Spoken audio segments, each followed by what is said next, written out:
Je travaille avec beaucoup de gens qui ont reçu un diagnostic de hernie discale.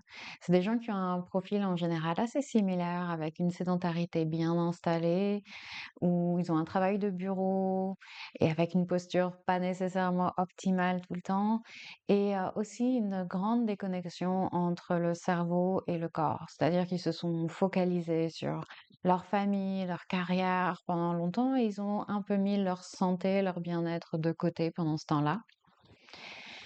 Et un jour, ils reçoivent ce diagnostic de hernie discale et ils osent plus bouger. Ils ont peur d'aggraver les choses, ils ont peur d'être condamnés à avoir cette douleur assez forte, hein, parce que c'est souvent une douleur nerveuse, donc quelque chose qui va irradier dans le bas du dos, le long de la jambe. C'est souvent le nerf sciatique qui est en jeu. Donc, c'est un diagnostic qui est assez dur à recevoir. Et aujourd'hui, j'avais envie de faire cet épisode pour expliquer un peu ce qui se passe quand on a une hernie discale et quel genre de protocole thérapeutique on peut mettre en place. Ce que je trouve qui fonctionne vraiment bien avec mes clients pour essayer, sinon de corriger, de complètement guérir la hernie, mais au moins de soulager la douleur et de nous redonner un sentiment de contrôle et de connexion à notre corps. C'est parti. Alors, la hernie discale, déjà, c'est quoi? Qu'est-ce qui se passe vraiment quand on a une hernie discale? C'est quand le centre, le noyau qui est dans un des disques qui est entre les vertèbres, donc notre colonne vertébrale est composée d'os, qui sont les vertèbres, qui sont placées l'un sur l'autre. Et entre chacune de ces vertèbres, on a un petit disque gélatineux, un peu plus doux pour amortir les chocs, pour éviter que les vertèbres tapent l'une sur l'autre, parce que qu'un os tape sur un autre os, c'est pas généralement une très très bonne idée pour la structure de l'ensemble. Donc il y a des petits coussins d'amortissement entre chaque vertèbre, et dans chacun de ces disques, il y a un noyau, un centre qui va, souvent à cause d'une pression répétée d'un côté de la vertèbre, s'échapper d'un côté de la vertèbre. Ça crée donc une hernie, et ce petit disque qui va dépasser même très légèrement de son emplacement normal, hein, qui est bien calé entre les deux vertèbres, euh, il va venir souvent appuyer sur les nerfs qui sont pas très loin, sur un faisceau nerveux, et c'est souvent le nerf sciatique. Le nerf sciatique, c'est pas un seul nerf, c'est un faisceau pareil de nerfs qui va descendre le long de la colonne et le long de la jambe surtout. Et donc, ça va créer ces sensations de choc électrique dans le bas du dos, dans la fesse et parfois jusque dans la jambe aussi. Donc c'est quelque chose qui déjà nous paraît assez grave, je pense, quand on reçoit le diagnostic, parce qu'on se dit c'est quelque chose qui touche à la colonne vertébrale, et c'est quelque chose de si central et de si important. On sait qu'il y a plein de choses importantes à cet endroit-là, et surtout on se dit ok, ce disque il s'est décalé, il est sorti de son emplacement. Comment on peut faire pour le remettre en place? Très souvent, les médecins veulent éviter les opérations chirurgicales, et c'est tout à leur honneur, et c'est très bien qu'ils fassent ça, parce qu'une opération chirurgicale, c'est jamais anodin. Et ce qu'on remarque surtout très souvent, et qui peut vous donner un peu d'optimisme aujourd'hui, c'est que la hernie, elle se résorbe d'elle-même. Dans beaucoup de cas, les choses se remettent en place avec le temps. Maintenant, ça peut prendre beaucoup de temps, ça peut aussi ne jamais arriver. Du coup, il faut penser à tout ce que cette hernie va causer dans le reste du corps comme réaction en chaîne. Il y a un déséquilibre qui se passe de façon assez mécanique, biologique. L'équilibre est rompu dans cette zone. Donc, j'ai en tête le bas du dos, parce que c'est souvent là qu'on retrouve des hernies, mais ça peut être aussi une hernie cervicale, bien sûr. Donc, ça peut être aussi au niveau du cou. Mais je vais peut-être, pour aujourd'hui en tout cas, me focaliser sur le bas du dos, parce que c'est ce que je rencontre le plus souvent, et c'est ce qui cause aussi souvent le plus de problèmes, en tout cas dans la population avec laquelle je travaille. Donc l'équilibre est rompu, forcément quand il y a quelque chose qui bouge, qui est plus en place à cet endroit-là du dos. Et les muscles environnants vont commencer à compenser. Ils vont travailler plus, ils vont se fatiguer, ils vont s'irriter parce que, ils doivent faire un travail auquel ils sont pas vraiment habitués. Il y a un manque de stabilité finalement dans le bas du dos, ce qui va faire travailler certains muscles plus que d'habitude, et ou qui ils vont commencer à avoir des jobs qui sont pas dans leur, description de job habituel. Donc ce que je fais avec mes clients, c'est une approche triple.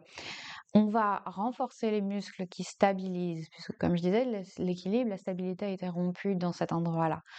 Donc ça va être, l'idée va être de donner à ces muscles le sentiment qu'ils sont capables de remplir leur rôle, leur nouvelle mission.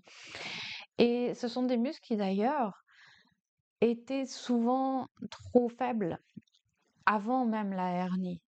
Et c'est peut-être en partie ce qui a causé cette hernie. C'est-à-dire que ces muscles de stabilisation étaient pas assez sollicités. On passait trop de temps en position assise, on les renforçait pas, donc ils se sont affaiblis, affaiblis, affaiblis. Et potentiellement, je dis pas que c'est toujours le cas, je dis pas que voilà que c'est pas forcément ton cas si tu écoutes cette vidéo. C'est potentiellement le manque de stabilisation dans cette zone a créé ce glissement. C'est possible, mais c'est peut-être pas le cas. Dans tous les cas, une fois que le glissement a eu lieu, que la hernie est installée, on veut renforcer cette stabilité dans le bas du dos. Donc on va travailler les abdos, on va travailler surtout les muscles du dos. En général, c'est ce qui fait le plus de bien à mes clients, c'est de renforcer les muscles des lombaires au niveau du bas du dos, les fessiers, aussi bien les grands fessiers à l'arrière que les fessiers moyens sur les côtés, parce que tout ça ici, toute cette zone au niveau du bassin et du bas du dos travaille à la stabilisation. Tout fonctionne ensemble. Donc c'est important de vraiment focaliser ce que j'appelle les piliers de soutien. C'est pas moi qui l'appelle comme ça d'ailleurs, ça vient de la formation. Mais, les piliers de soutien qui vont nous permettre de retrouver ce sentiment d'intégrité au niveau du bas du dos. Et c'est souvent ce qui a le plus d'impact sur la gestion, sur la douleur et sur la douleur, on va dire. La deuxième partie de mon approche thérapeutique, ça va être d'étirer et de masser ces muscles, de les nourrir, de les hydrater, de les aider à récupérer. Ils ont vécu un traumatisme, les pauvres, et on veut rebâtir cette connexion à eux via des massages. Donc c'est des massages sur soi, on utilise des balles de massage, on utilise des blocs, on utilise une couverture roulée en boule. Il y a plein de façons de masser soi-même cette zone-là. Et on veut les étirer aussi parce qu'il y a beaucoup de tension forcément qui se crée quand l'équilibre est rompu. Donc on veut aussi utiliser ces techniques d'étirement et de massage pour apaiser le système nerveux. Et c'est la troisième partie de mon approche. Là, on va utiliser donc pareil, les étirements, les massages, des choses douces qui font du bien, de mouvements conscients, la respiration et la proprioception également. Rebâtir ce lien entre cette connexion entre le cerveau et les muscles, ressentir ce qui se passe dans son corps. Essayer de vraiment pouvoir déceler les différences, les déséquilibres, les choses qui changent au début et en fin de séance. On travaille beaucoup avec la proprioception pour redonner ce sentiment de contrôle au système nerveux et ainsi lui permettre de s'apaiser. C'est quelque chose dont on a pas mal parlé d'ailleurs dans l'épisode précédent que j'ai mis en ligne, où je parle de douleurs chroniques et de l'importance du contexte et du système nerveux dans la gestion de la douleur. C'est un sujet qui revient régulièrement sur le podcast de toute façon, donc n'hésite pas à regarder, à aller fouiller dans les épisodes précédents pour si c'est quelque chose qui te parle et si tu as une douleur chronique que tu aimerais apprendre à mieux gérer. Et cette reconnexion, elle permet aussi, bien sûr, de distinguer la douleur d'alerte, la douleur utile, de la douleur de protection excessive qui peut aussi arriver quand on a une douleur qui est persistante comme ça au fil du temps. Donc on va travailler et cette approche, elle nous donne plein de petits outils différents. Donc pour certaines personnes, il va être plus important de renforcer. Pour certaines personnes, c'est vraiment les étirements, les massages qui vont leur faire du bien.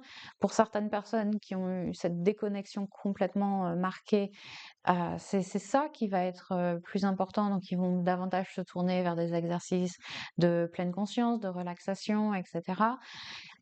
C'est en fonction de chacun, hein. On est tous uniques, on a tous un profil différent. Donc je pense que dans tous les cas, utiliser tous ces outils, c'est une très très bonne idée parce que on n'a jamais trop de tout ça. On n'a jamais un corps trop fort, trop souple, trop détendu. Si, trop détendu, ça peut être, mais trop connecté à soi-même.